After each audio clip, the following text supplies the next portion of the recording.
오늘 우리에게 주시는 하나님 아버지의 말씀은 로마서 3장 19절에서 24절 말씀입니다. 로마서 3장 19절에서 24절까지 제가 봉독해 드리겠습니다. 우리가 알거니와 물은 율법이 말하는 바는 율법 아래에 있는 자들에게 말하는 것이니 이는 모든 입을 막고 온 세상으로 하나님의 심판 아래 있게 하려 함이라. 그러므로 율법의 행위로 그의 앞에서 의롭다 하심을 얻은 육체가 없나니 율법으로는 죄를 깨달음이니라. 이제는 율법 외에 하나님의 한 의가 나타났으니 율법과 선지자들에게 증거를 받은 것이라. 곧 예수 그리스도를 믿음으로 말미암아 모든 믿는 자에게 미치는 하나님의 의인이 차별이 없느니라. 모든 사람이 죄를 범하였음에 하나님의 영광에 이르지 못하더니 그리스도 예수 안에 있는 속량으로 말미암아 하나님의 은혜로 값없이 의롭다 하심을 얻은 자 되었느니라. 아멘. 보일러 들어오나요? 네? 갈 때쯤, 이제 우리 간 다음에 후끈할 것 같아요. 네. 자, 이럴 때도 있고 저럴 때도 있죠. 살다 보면 이건 뭐 가면 그냥 켜져 있겠지 이렇게 생각하는 그런 것들이 있잖아요. 어느 때 가면 이건 뭐 당연히 이렇게 되겠지 하는 그 당연한 것이 안 될 때 당황스럽기도 합니다. 어제 뉴스 보니까 한국은 어제 어느 한 지역은 30도가 넘었다고 하더라고요.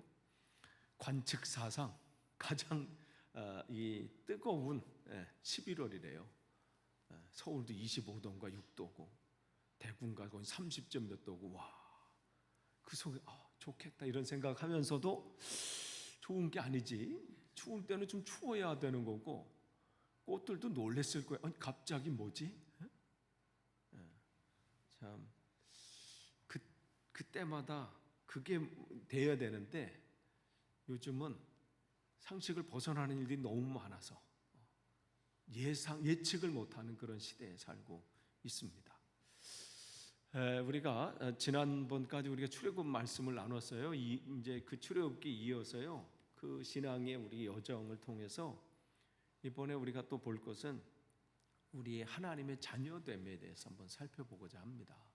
그래서 몇 주에 걸쳐서 내가 누구인지 그걸 분명히 알고 살아야 하나님께서 우리를 위해서 1장부터 출애굽기 1장부터 12장까지 하나님의 은혜 아니에요. 준비하신 은혜.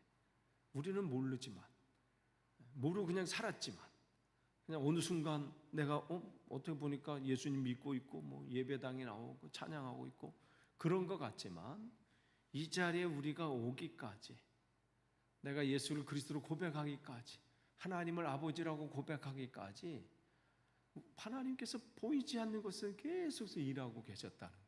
사람을 붙여주시고 또 말씀으로 들려주시고 깨닫게 하시고 그렇게 하시는 하나님의 은혜가 있지요.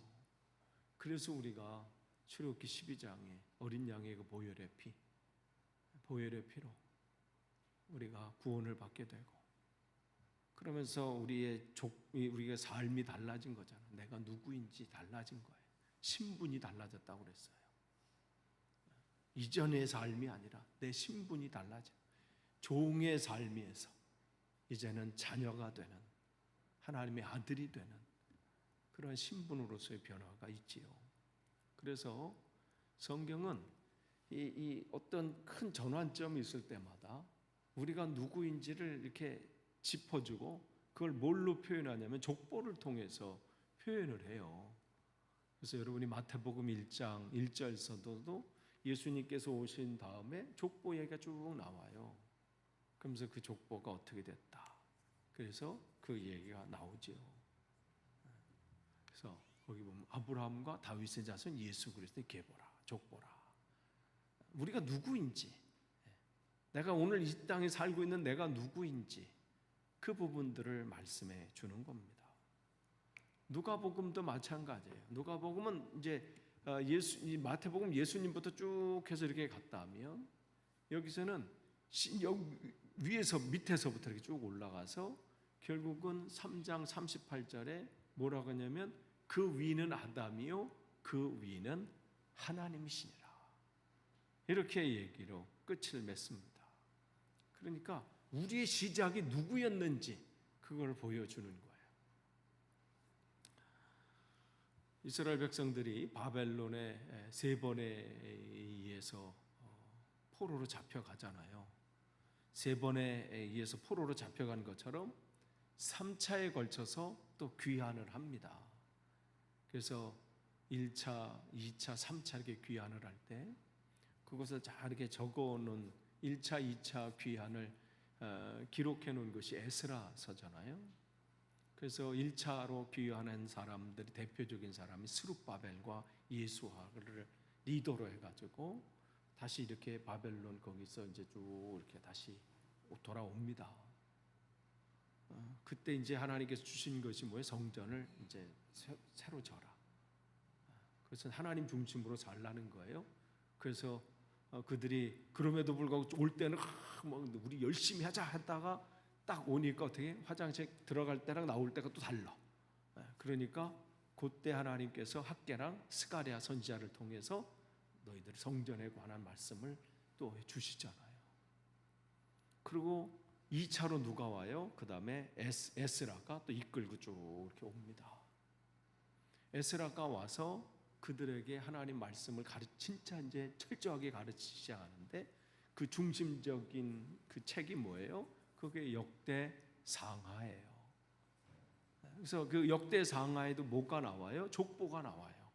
우리들이 누구인지 그래서 쫙 족보가 쭉 나오고 각 지파별로도 막 족보가 쫙 나오고 그러한 내용들이 기록되어져 있습니다. 그리고 이제 세 번째로 이끌고 오는 사람이 누구예요? 느헤미야가 이렇게 쭉 이끌고 오죠.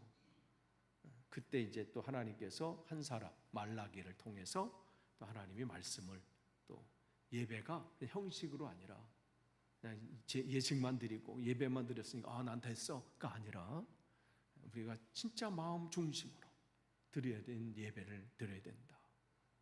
그런 이제 그렇기 때문에 어떤 중요한 순간마다 그들은 족보를 통해서 내가 어디서 출발했고 지금 내가 어디 서 있는지 나는 누구인지 그 부분들을 우리에게 말씀해 줍니다. 그렇기 때문에 이 누가복음을 통해서 우리의 시작은 어디예요? 다른 게 아니라 하나님이 나의 시작은 하나님으로부터 시작된다. 그러니까 하나님이 나를 창조하셨다는 거죠. 그래서 이게 중요한 거예요. 이 부분을 우리가 분명히 해야 합니다. 그냥 뭐 많은 사람 중에 한 명이 아니에요. 나는 하나님이 만든 하나님의 작품이다. 그래서 창세기 1장 26절, 27절에 분명하게 말씀하십니다. 우리 형상을 따라 우리의 모양대로 우리가 사람을 만들고 그 다음에 자기 형상과 하나님의 형상대로 사람을 창조하시되 남자와 여자를 창조하시고 분명히 하나님께서 우리를 만드셨다는 것을 분명히 합니다. 그래서 우리를 하나님을 아버지라고 부르는 거예요. 어떤 아이가 아빠한테 묻습니다. 아빠 왜 다 교회에서 이렇게 아빠 쫓아서 교회 예배당에 앉았는데 아빠 왜 저 장로님도 하나님을 아버지라고 그러고 권사님도 하나님을 아버지라고 그러고 왜 다 아버지라고 그러니까 하나님은 한 분이시고 다 우리 하나님은 우린 다 모두가 형제고 우리는 아버지야. 그러니까 아이가 아빠를 딱 보면서 형 이랬다는 거예요. 그러니까 우스갯소리 그런 거죠. 그러니까 근데 이게 왜 그런지 우리가 하나님은 다른 이렇게 무슨 아버지를 통해서 어머니를 통해서 만나기를 원하시는 것이 아니라 개인적으로 원하시는 거예요. 개인적인 만남을 통해서. 그래서 우리는 하나님의 자녀로 우리가 지음을 받은 거예요. 개인적인 하나님의 관계. 그렇기 때문에 우리의 삶 속에서 하나님의 주님의 주되심, 나의 주인 되심을 늘 기억하면서 사는 것과 더불어 우리가 기억해야 될 것은 뭐냐면 나는 하나님의 자녀다. 나는 하나님의 아들이다. 이걸 분명하게 하는 이게 자기 정체성이에요. 이걸 놓치면요 이 세상에서 헤매는 인생을 살게 되는 거예요. 어느 곳에 있든 내가 일터에 있든 가정에 있든 직장에 있든 학교에 있든 어느 곳에 있든 나는 누구인가? 나는 하나님의 자녀다. 나는 하나님의 아들이다. 자기가 누구인지를 모르면요 주님이 나의 주되심을 알 수가 없는 거예요. 그러니까 내가 사업체든 직장이든 일터이든 이게 분명해야 돼요. 나는 하나님의 자녀다, 아들이다. 그럼 그 안에서 뭐가 나오는 거예요? 주님이 나의 주인 되신다. 이게 분명해지는 겁니다. 이 자기 정체성이 없고 그냥 돈만 쫓아가고 사업이 잘 되는 것만 쫓아가고 성공하는 것만 쫓아가고 출세하는 것만 쫓아가면 어떻게 해요? 결국은 자기 인생이 망하는지 모르고 그렇게 사는 거예요. 그래서 출애굽기 12장에 주님께서 우리를 하나님의 자녀로 딱 세워놓으신 다음에 피로 피값으로 사신 다음에 우리를 세 가지 변화시켰다고 그랬죠. 우리 신분이 바뀌어졌다고 그랬어요. 그 다음에 나의 주인이 다 바뀌어진 거예요. 그리고 나의 삶의 목적이 달라진 거죠. 그러면서 출애굽기 13장을 통해서 하나님께서 우리에게 오리엔테이션을 하시잖아요. 거기서 첫 것을 드려라, 이 얘기는 뭐라고 그랬어요? 네가 하나님 한 분으로 만족할 수 있겠느냐? 네 삶의 모든 것을 나에게 드리라는 것은, 바치라고 하는 것은 주님께서 뭐 필요하셔서 뭘 하려고 보니까 뭐가 없네? 이게 아니라 내 모든 것을 내가 처음인 것을 인정하겠느냐? 이 말씀인 거죠. 그러니까 이 신앙의 길을 할 때 우리가 기억해야 될 것은 내 삶에 내가 우선이 뭐냐? 내 삶의 최고가 뭐냐? 그것을 인정하고 이 길을 가라는 거죠. 또한 거기에 누룩 없는 빵을 통해서 뭐라고 그랬어요? 세상의 가치관을 쫓는 삶이 아니라 어떻게 해요? 하나님의 가치관으로 사는 삶. 그것을 내가 살겠느냐? 눈에 볼 때는 지금 이거 뭔가 하면은 뭔가 잡힐 것 같고 요구하면 뭔가 될 것 같아도 하나님이 기뻐하시는 그 삶을 네가 살겠느냐라는 거죠. 좀 더디더라도, 좀 돌아가더라도, 그것이 내가 당장 내 것이 안 된다 할지라도 세상의 가치관을 따르지 않고 하나님의 가치관으로 살아라. 구름과 불기둥을 통해서, 불과 구름 기둥을 통해서 내가 사소한 것이라도 성령의 인도하심을 받으며 가겠느냐. 이 오리엔테이션을 우리에게 하시는 거예요. 그렇기 때문에 여러분의 삶의 어떤 순간이든 이걸 놓치시면 안 돼. 나는 하나님의 자녀다. 하나님이 나의 아버지시다. 이 부분을 놓치지 않아야 되는 것이죠. 내가 하나님의 자녀, 이걸 놓치지 않는 게 내가 주님의 몸 되어 사는 거예요. 내가 주님의 몸이 돼서 그렇게 살 때 내 안에 계신 주님을 늘 기억하게 되는 거죠. 그게 주님의 주재권이라고 그래요. 주인 되심, 주인됨이죠. 그렇기 때문에 주님께서 우리를 통해서 영광 받으시길 원하시는 거예요. 그러면 왜 하나님께서 우리를 주님의 자녀로 삼으셨습니까? 심심하셔서 그런 건가요? 함께 사시기 위한 거예요. 함께 사시기 위한 것은 주님의 몸 되어 살게 만드시기 위한 거죠. 그래서 우리가 사람은 하나님을 닮아서요, 함께 살 때에, 함께 할 때 힘을 얻습니다. 그래서 자식을 낳는 것도 함께 하고 싶은 그것이 있기 때문에 그렇죠.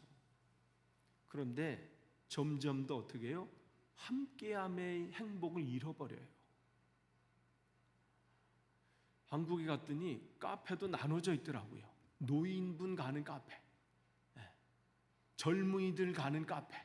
거기 갔다가 눈치가 뭐 다 컴퓨터 켜놓고 뭐 다 이러고 하는데 여기 앉아도 되나 뭐 이런 생각이 있어요. 분위기가 이렇게 말로는 안 하는데 느낌이 있어. 여기 오래 앉아 있다가는 좀 그렇겠다.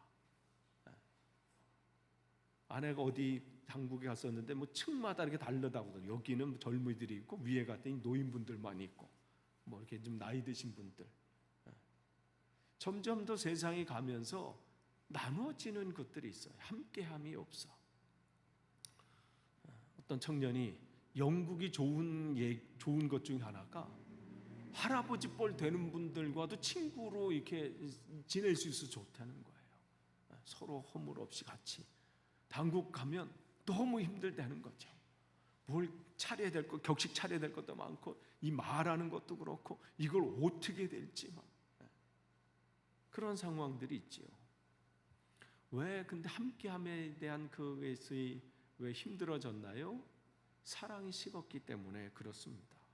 그래서 요즘은 부모님들도 예전에는 함께 살기를 원했다가 어떻게 해요? 분가하기를 원한다잖아요. 같이 살다 저것들 언제 나가나 뭐 이렇게. 왜냐하면 눈치 본다는 거예요. 서로 혼자만 보는 게 서로 본다는 거죠. 그러한 시대가 된 거예요. 근데 하나님께서 우리와 함께 하기를 원하시는 것은, 우리를 만드신 이유는 우리와 함께 하시기 원해서 그렇습니다. 근데 부모가 자식을 낳고 서로 사랑하지 않으면 얼마나 불행합니까? 그 부부 사이도 마찬가지고요. 함께 하는데 함께함의 행복을 누리지 못하면 얼마나 그 삶이 힘듭니까? 근데 하나님께서는 강제적으로 그렇게 하지 않으세요. 강제적으로 너 나 사랑해. 사실 그게 무슨 사랑입니까? 우리를 주님께서는 인격적인 진정한 사랑을 원하세요. 인격적인 사랑이라는 것은 뭐예요? 그냥 강제로 너 나 사랑해가 아니라 내 마음에서 우러나오는 사랑이에요. 그걸 인격적인 관계, 인격적인 사랑이라고 그래요. 그냥 성경 공부해가지고 하나님은 사랑이시다 이게 아니라, 하나님은 사랑이시다라고 고백할 수 있는 사람, 요한 서신서 요한 1, 2, 3서에 많이 나온 게 하나님은 사랑이시다. 이 고백은 그 사도 요한이 갑자기 떠올라가지고 쓴 것이 아니라 자기의 삶 속에서 하나님은 사랑이심이 막 절절하게 느껴진 정도가 아니라 막 삶에서 체험되어지니까 그 감사와 감격을 표현한 거예요. 그러니까 시편에서도 하나님은 사랑이시다라고 고백하는 그 고백은 그냥 지식이 아니라 그의 삶 속에서 하나님이 나를 얼마나 사랑하셨는지를 절절히 깨닫는 고백인 거죠. 오늘 신현이가 여기서 찬양하면서 그 간증을 한 그 은혜, 그 감사의 고백은 오늘 이 멘트 한번 해야 또 한번 오신 분들 눈물 한번 또 찔끔 나게 할까? 이게 아니잖아요. 그 안에 가졌던 그 감동들을 그냥 더 막 표현하고, 근데 시간 관계상 그렇게 짧게 한 거야. 그렇잖아 막 하고 싶은데 그 고백은 자기 안에서 인격적인, 즉 하나님과 친밀한 개인적인 그런 것들이 있기 때문인 거지. 성경 읽으면서 하나님은 사랑해 막 동그라미 있고 형광펜 그리고 막 그 밑줄 그으면서 막 뚫어지도록 이렇게 해서 들은 게 아니라, 그렇게 해서 알 수는 있죠. 하나님은 사랑이시래. 하나님은 사랑일 거야. 사랑이겠지 뭐. 목사님도 계속 사랑이시라고 하니까 목사님이 거짓말 하시겠어? 사랑일 거지 뭐. 그게 아니고 내 삶 속에서 하나님이 나를 사랑하심을 막 느껴서 그걸 막 경험한 거, 삶 속에 되돌아보니까 그럴 때 어떻게 해요? 그걸 인격적인 만남이다, 인격적인 관계다, 이렇게 얘기를 하는 거예요. 그러니까 지금 주님은 우리와 그런 사랑을 하길 원하세요. 그래서 우리 안에서 고백이, 하나님은 나를 정말 사랑하심을 감사합니다. 내가 하나님의 아들 되게 하심을 감사합니다.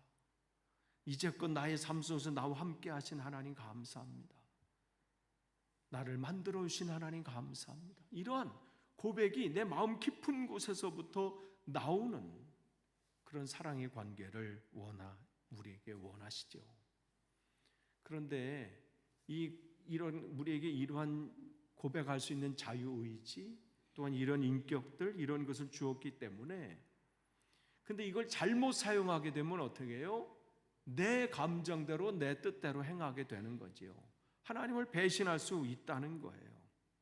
그래서 우리의 삶 속에 내 삶에 정말 내가 하나님과 어떠한 관계에 있는지, 그 관계 속에 중요한 것은 우리의 책임이 여기에 있다는 거예요. 그래서 하나님 우리와 관계 속에서 우리의 교제를 나누길 원하시는데, 우리를 창조하신 하나님은 우리 하나님과 자녀의 관계가 우리가 있습니다. 하나님과 아들의 관계. 그래서 그 하나의 관계가 쫙 이렇게 있어요. 근데 관계만 있고 어떻게 해요? 교제가 없으면 얼마나 불행해요. 요 근래 본 드라마 중에 난 마치 막 이 이 두 편을 보면서 뭐 중간 있는데 두 편을 보면서 눈물 콧물 쏟았네. 우리들의 블루스인가? 블루스? 우리들의 뭐 그런 게 있어요. 뭐 이병헌도 나오고 김혜자 씨도 나오고 뭐 그런데 이병헌과 김혜자 그 엄마와 아들 마지막 그 된장찌개 보신 분들은 알지만 못 보신 분은 뭔 된장찌개 뭐 이렇게 내가 이거 스포가 되기 때문에 보시면 막 하면서 나도 그냥 속으로 하면서 엄마 이래 봤어. 엄마 목 놓아 불러봅니다 엄마 이렇게. 야, 그 작가가 참 그 모든 그 인간의 군상들 그러면서 사연 없는 사람이 없구나. 겉으로는 다 웃는 것 같고 겉으로는 뭐 다 그런 것 같지만 그 깊은 곳에 다 품이 있고 사연이 있구나. 글로 쓰라면 그냥 뭐 몇 권을 쓸 수 있는, 사실 여러분 그렇지 않겠어요? 여러분의 이 영국 생활을 뭐 글로 쓰라면 내가 주변 머리가 없어서 못 써서 그만이지, 정말 누굴 날 도와준다면 이야기하면서 쓰라 그러면 정말. 근데 거기 속에서 그 교제라는 게 얼마나 중요한지 그런 부분들을 보게 돼요. 관계는 있어. 자식과 부모의 관계, 부부의 관계, 다 관계가 있는 설정되어 있는데 교제가 없을 때 얼마나 그 삶이 안타까운지 그래서 우리가 알게 되죠. 우리도 주님과의 마찬가지예요. 나는 하나님과 지금 관계는 어떠한가? 잘 이게 통로가 막히지 않고 잘 하나님과 아들의 관계, 이 관계가 잘 돼 있나? 관계는 게 돼 있는데 하나님과 교제의 끈은 어떤가? 그 줄은 어떤가? 이것을 또 볼 필요가 있지요. 여러분과 교제하고 있는 분들 한번 생각해 보세요. 자녀가 됐든 뭐 형제가 됐든 뭐 이웃이 됐든 누가 됐든 그분들과의 관계는 지금 잘 설정되어 있습니까? 또 그분들과 교제는 어떻습니까? 인간관계 속에도 관계와 교제가 있잖아요. 그런 것처럼 하나님과 자녀도 마찬가지예요. 우리가 하나님과 뭐 다른 관계는 다 끊어지고 뭐 다 없어져도 뭐 상관없어요. 그러나 끊어져서는 안 될 관계가 있어요.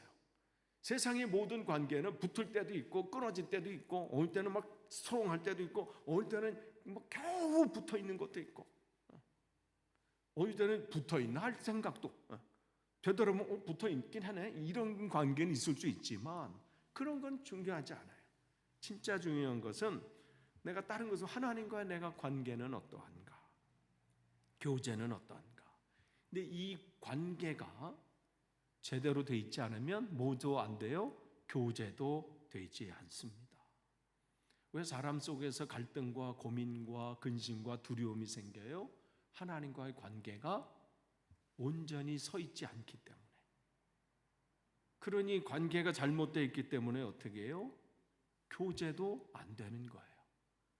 그러니까 주님의 주시는 은혜로 우리가 살아갈 수밖에 없는 존재들이고 그렇게 만드셨는데 그 관계가 끊어지고 교제가 단절되니까 그 안에 두려움이 생기는 거죠. 아담과 하와도 하나님과의 관계, 교제의 끈이 끊어졌을 때 처음 갖는 게 뭐예요? 두려움이에요. 이게 중요한데 누리지는 못하는 거예요. 그러니까 관계 속에서 우리는 교제의 풍성함을 누리게 됩니다. 그런데 이 교제가 없으면 그냥 이 관계 끈 때문에 어떻게 오히려 그게 멍해가 되는 거죠. 그냥 형제와 형제의 관계, 부모와 자식과의 관계, 부부와 남편과 아내의 관계, 이 관계라는 그냥 끈을 놓지는 못하고 그냥 사는 거야. 그 안에 교제가 없으니 얼마나 그의 삶이 힘듭니까? 그런데 세상의 것은 보다 더 중요한 것은 하나님과의 관계예요.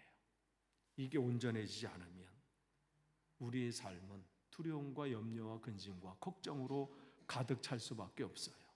그러니까 세상의 것으로 채우려고 몸부림치는 거예요. 이것을 벗어나려고. 그러니까 돈이면 뭐 되는 줄 알고 돈을 찾는 거예요. 더 출세하면 될까? 더 좋은 집을 가지면, 더 좋은 차를 타면, 내가 원하는 것을 뭔가를 구입하면 되는 줄 알고 계속해서 사단에게 속는 거예요. 진짜가 해결돼야 되는 거예요. 여러분은 하나님과의 관계의 끈과 교제의 끈이 지금 잘 붙어 계십니까? 이 관계가 정말 귀한 거예요. 이게 끊어지면 불행한 거죠. 여러분, 어린 자녀에게 불행한 게 뭐예요? 다른 게 아니에요. 먹을 게 없는 것도 아니고 다른 게 아니라 부모와의 관계가 끊어지는 것. 그것이 얼마나 힘든 것인지, 가장 불행한 사람이 있다면 그런 사람일 것이에요. 그래서 성경도 우리가 분명히 연약한 사람을 얘기할 때 과부와 고아와 나그네를 얘기하고 있어요.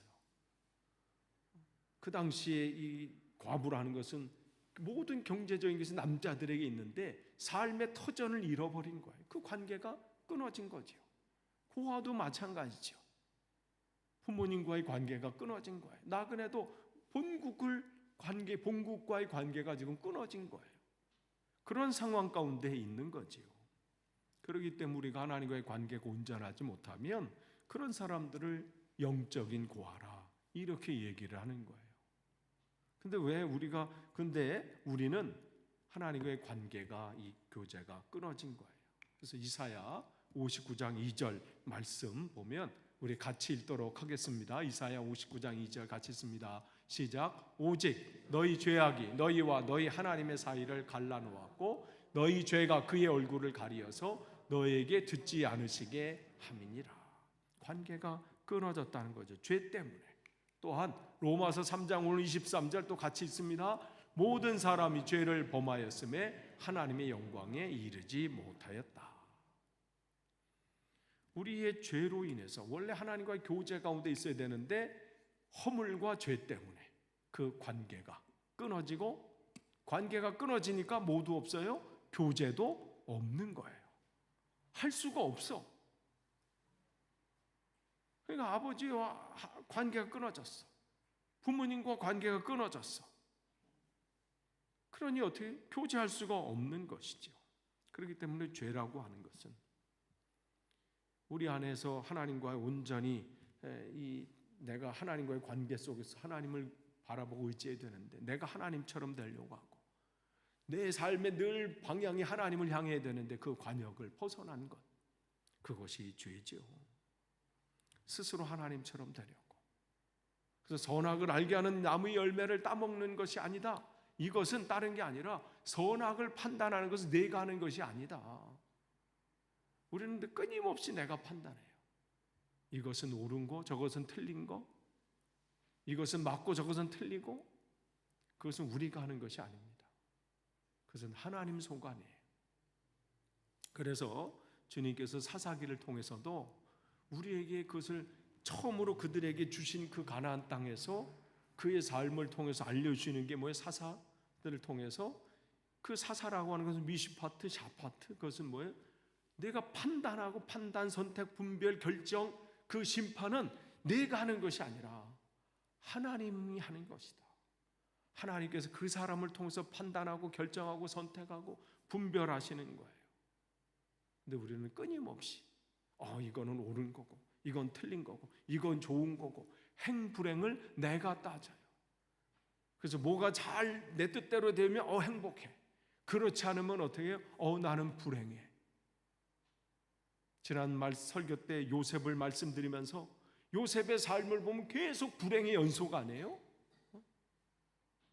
그냥 그 인간적인 시각으로 보면 하나님께서 그냥 요셉의 삶은 불행으로 계속 쌓아놓는 것처럼 보여. 그런데 요셉은 그 시각을 불행하다, 행복하다 이걸로 판단한 게 아니라 하나님이 나의 아버지 되심을 알고 이 모든 삶 속에 하나님께서 다 이렇게 배열해 놓으셨고 또 그 모든 것을 통해서 하나님께서 일하심을 알기 때문에 불행과 행복이다 이거를 따지는 것이 아니라 모든 것은 하나님이 계획하심, 인도하심이 있다. 이걸 보는 눈이 있으니까 형들이 왔을 때 저것들 한번 해봐 이게 아니라 하나님께서 이렇게 하신 겁니다. 그렇게 말을 할 수 있는 것이죠. 여러분의 삶도 마찬가지예요. 우리가 여러분의 삶에서 나는 왜 이렇게 불행하지? 이건 행복해? 그러니까 무슨 마음이 생겨 너무 행복한 삶, 자기 스스로 판단할 때 행복함이 막 절절히 느껴지면 무슨 마음이 쏙쏙 들어와요? 이러다가 일 잘못되면 어떻게 되지? 이런 불행한 마음, 이런 불행이 갑자기 그러니까 모든 것을 그렇게 보는 게 아니라는 거죠. 그래서 하나님과 근데 왜 그런 관계에서 허물과 죄로 인해서 그 관계가 끊어진 거예요. 여러분에서 우리가 이 예수님 당시 또 그 고대 근동에서 내가 당신을 사랑합니다, 이런 사랑이라는 말은 그 당시엔 사랑이라는 단어를 무슨 남녀간 이런 사랑의 표현이 없었습니다.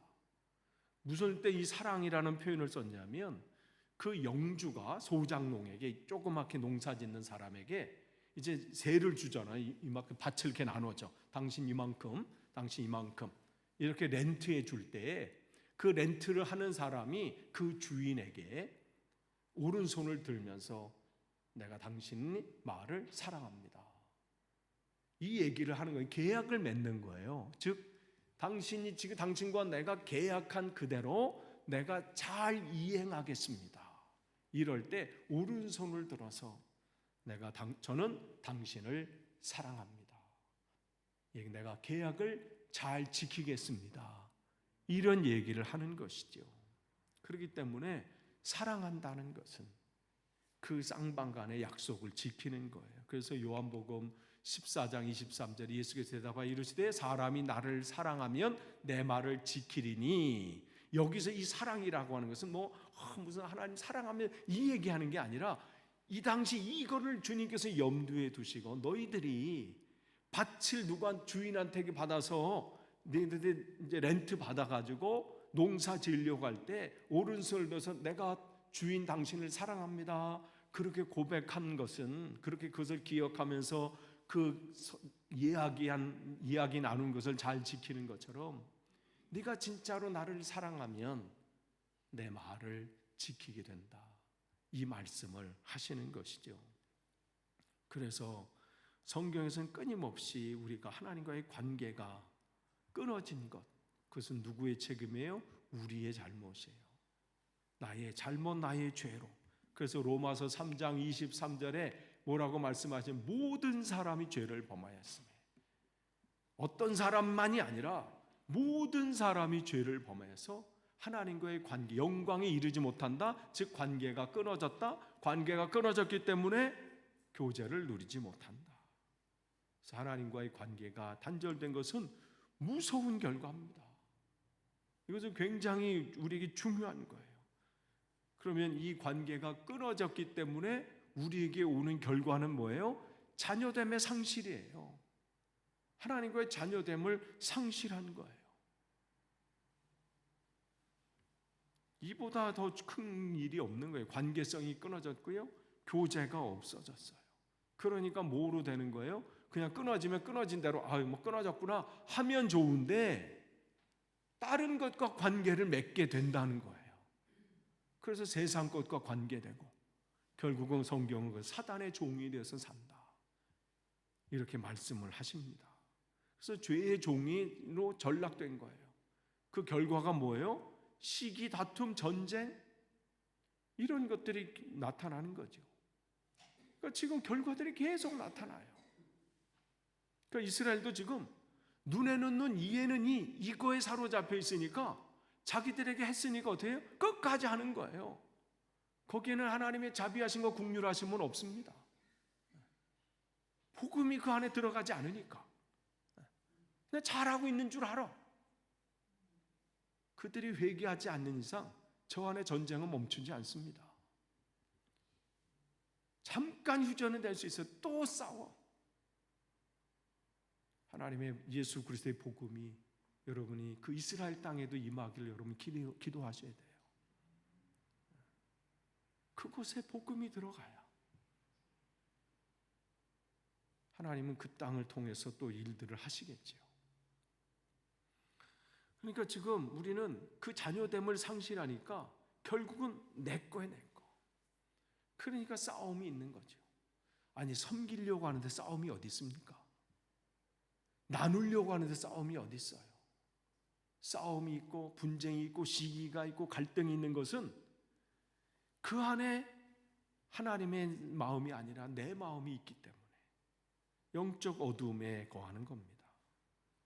그러니까 어떻게 해요? 그것을 공허한 것을 채우기 위해서 오히려 어떻게 하나님을 섬기던 그 관계가 세상 것의 관계가 되면서 세상 것을 섬기게 돼요. 창세기 1장 28절에 우리를 만드시면서 주님께서 우리에게 복을 주시면서 뭐라고 했냐면 생육하고 번성하여 땅에 충만하라. 땅을 정복하라. 정복하라는 것은 가서 그냥 다 때려 부수라 이게 아니라 관리하라는 거예요. 이거를 잘못 이해해가지고 그냥 다 가서 다 부수고 이랬는데 정복이 아니라 여러분이 정원을 관리하라 이런 거지요. 그런 의미입니다. 땅을 관리해라. 바다의 물고기와 하늘의 새와 땅에 움직이는 모든 생물을 다스려라. 즉 잘 돌봐라. 이 얘기를 하시는 거죠. 그런데 오히려 어떻게 해요? 하나님의 자녀로서 누려야 될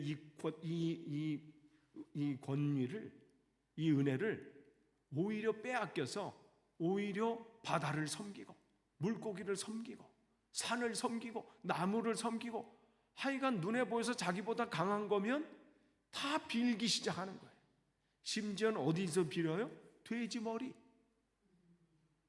왜 머릿고기는 왜 먹어? 그러면 돼지 거기서 또 그걸 혀도 먹는 분도 있더라고. 돼지 혀. 참 다양하게 먹거리가 참 다양해. 근데 그 앞에서 또 웃는 돼지로 이렇게 해야 뭐 좋다고 거기다 돈을 꽂아놓고 막 이렇게 하잖아요. 뭐 하는 짓인지. 그게 왜 그래요? 하나님과 관계가 끊어진 증거들입니다. 그러니까 비는 거예요. 그러니까 예전에 어떻게 파다 밑에 비는 거야. 그게 어떻게 해요?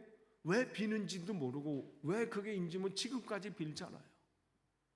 빌었더니 한 처녀를 바다에 바쳤더니 바다가 잠잠해졌더라.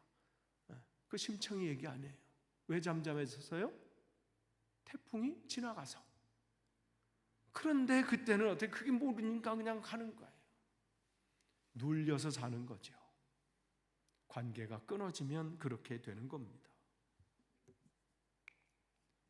우리의 허물과 죄로 인해서 우리가 자녀됨이 상실이 된 거예요.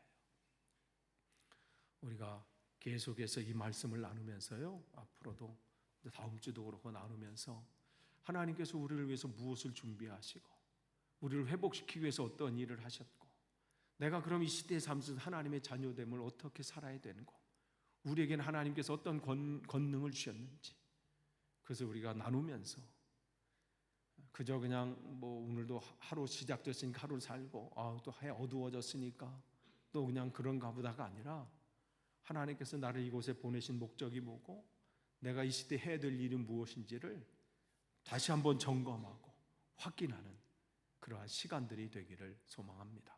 기도하겠습니다. 하나님 감사합니다. 오늘 우리에게 말씀을 주셨습니다.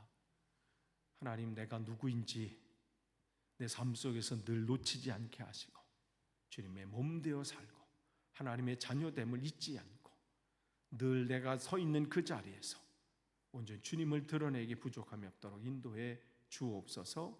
감사드리며 예수님의 이름으로 기도하옵나이다. 아멘.